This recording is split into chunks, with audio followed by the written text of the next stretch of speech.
Damn, that's loud. Tell you right now, boss. Alright. I got someone asking, please try to slow the hell down. Everything you do seems like a Vinnie Vincent lesson on whatever, which means I'm probably just going way too fast, which is what I do. When I play leads, I'm getting out aggression. If you were me, if I were you, or if we were each other, or if I was you and you were mine, or if you were going through what I was going through, you would probably just smash the friggin' guitar over someone's head, which I'd like to do, anyways. But, since I can't kill people and get away with it, this is a great form of letting aggression out, especially heavy playing. Heavy guitar is, I feel, I just let all that pent up aggression out through my fingers into these strings, into the freaking pickups, and blowing out the speakers. And if it sounds like poo-poo to some, then you suck. There's some people that say, you shouldn't even be playing guitar, or you suck. Or why do you even try? You suck. So I counted all the negatives out of, let's see, I've got 200 and something videos up. Not all guitar, but of the guitar ones, which is most of them. I got over 109,000 views. I got 7 negative. 4 on my playing, and the rest of them on how I look now with my wig. But I like wearing it now. It's just, I'm like, hair. You don't know what it's like. I'll tell you something. Back in 1987, I was at my peak look-wise. I looked perfect.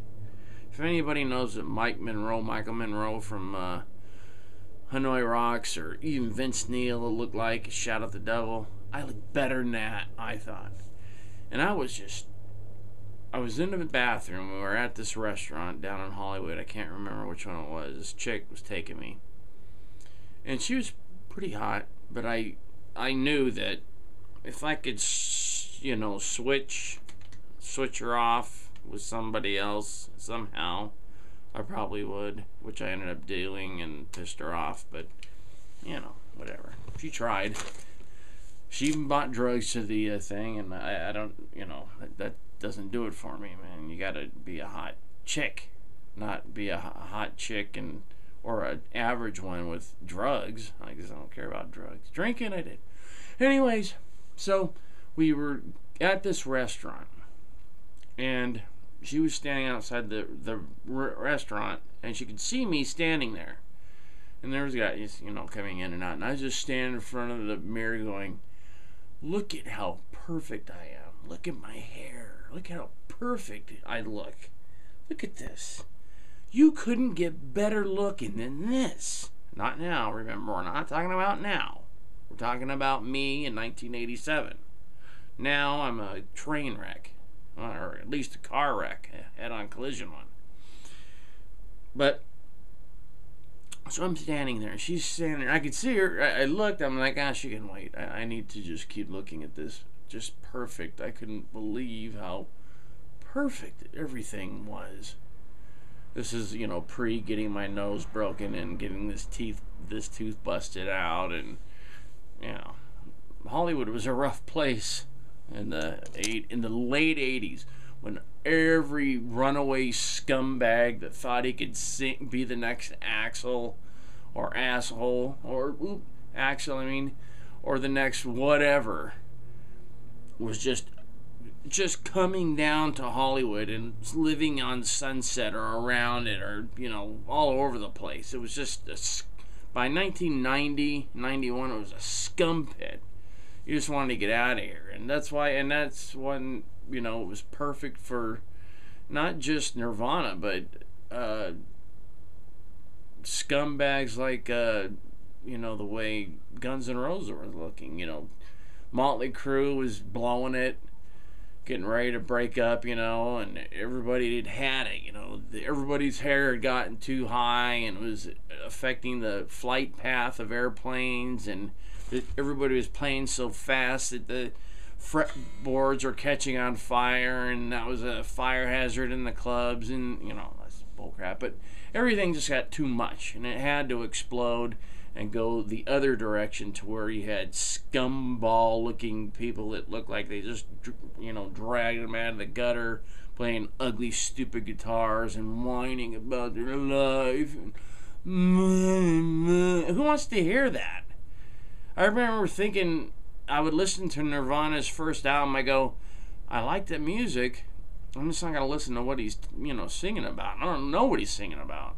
Or the second, actually this one just before he killed himself, I remember thinking, this is either the best album of like someone that feels like they want to kill themselves, or he's gonna kill himself. And he did. And who wants that? And Pearl Jam just sucked with that stupid singer and his stupid, he was trying to get into, he wasn't big enough to make statements on political crap yet. You're a punk. You're nobody yet. Even now, he's an idiot. They never got that big. Pearl Jam never got that big. Just when they were to get huge, everything exploded again and went to nothing. And we've been floating in this nothing. The only thing that carried me through the 90s was like White Zombie, and then Pantera, and then the Black Sabbath reunion, and heavy something with heavy guitars, anything. And then now it's really nothing. There's just crap out there. Everybody goes back to the 80s, but you got to be careful when you're picking out of the 80s, because you could pick out a piece of poo. And then you just got to throw that back. We don't need that.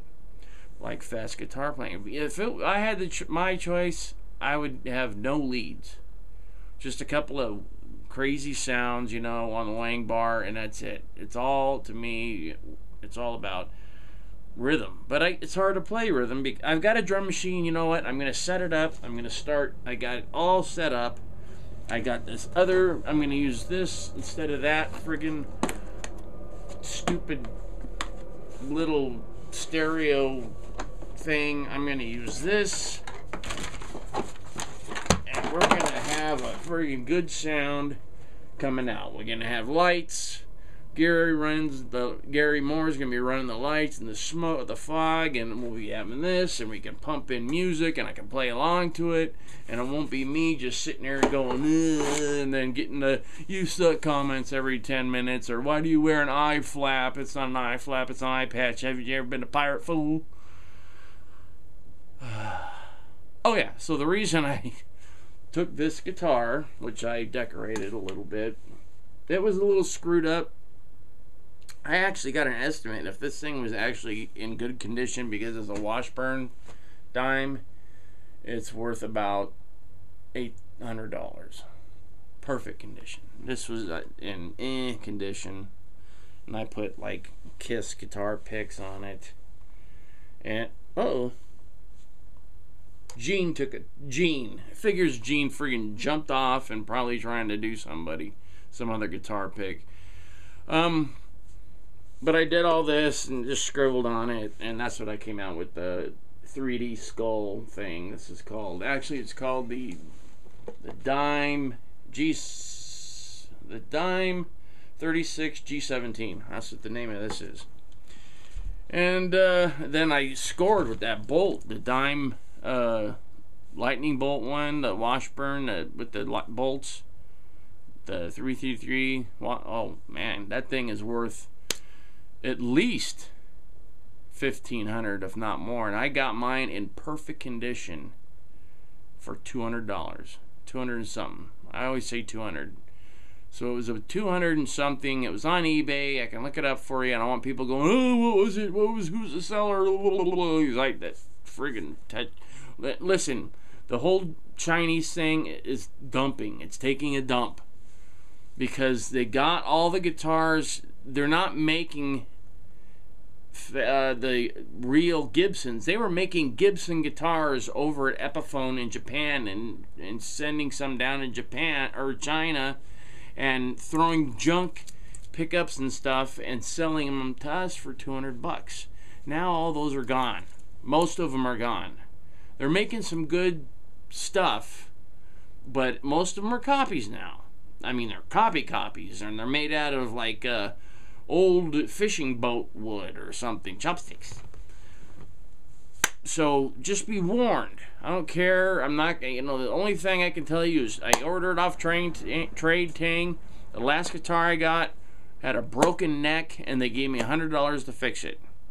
And I paid $220 for the guitar, so that's pretty good. They gave me half the guitar's value to fix a crappy Gibson Explorer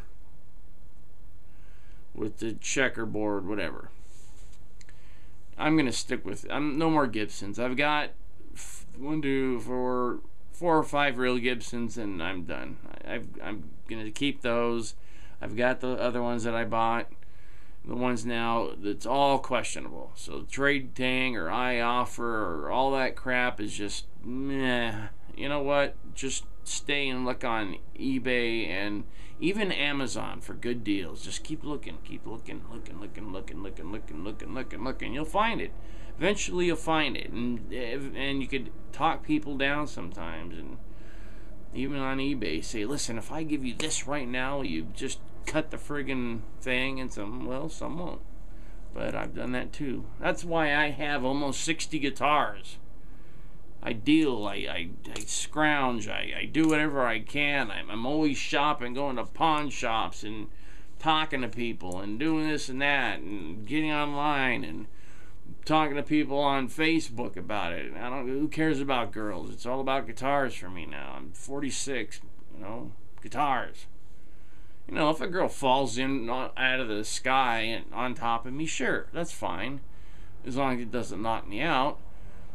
But I'd rather have a big chocolate cake and a bitchin' guitar, and I got a million amps. So I got, I'll have to talk about my amps someday, because right now my amps are just this Line 6 and Peavey. I got a Randall stack, I got a Marshall stack, I've got, that's it for right now. Huh. Well, I got a Johnson, you better believe I got a Johnson. I got a Johnson, one of the first modeling amps. It's really cool. I gave that to my son, so he's got that with his dime slime Razorback to make his donk donk donk donk noise, or whatever he does. He's into the faster, heavier stuff. He's 26, so I knew that. I like it up to a point.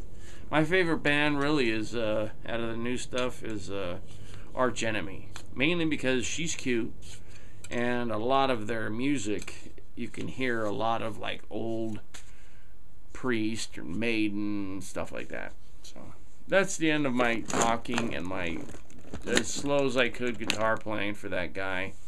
Sorry if I couldn't. Every once in a while I speed up, but it's all anyway. So I'm way over. Let's see if they take this time. It's a long time, but they gave me they upped my limit, so let's see if they'll let me do this. Maybe you won't see this, maybe you will. Bye.